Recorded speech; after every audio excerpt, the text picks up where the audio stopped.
To change wallpaper on OPPO A80 5G, first of all, you will have to click and hold with your finger on the empty space in the home screen.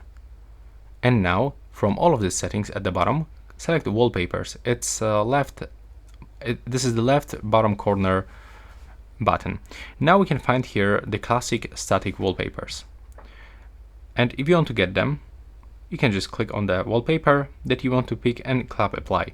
But when you click on the more wallpapers, you will be redirected into the store where you can find some other options. And you can pick any wallpaper that you want. So let's say that I would like to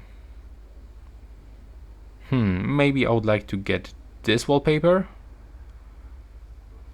or maybe not, maybe this one. Yeah, maybe I will pick this one. So click apply. And now you will have to log into your OPPO account, and then you will be able to actually set this wallpaper.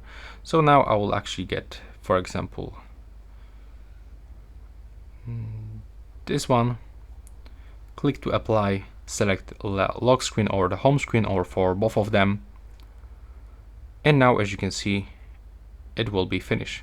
So that's all for this video. Right now, please subscribe.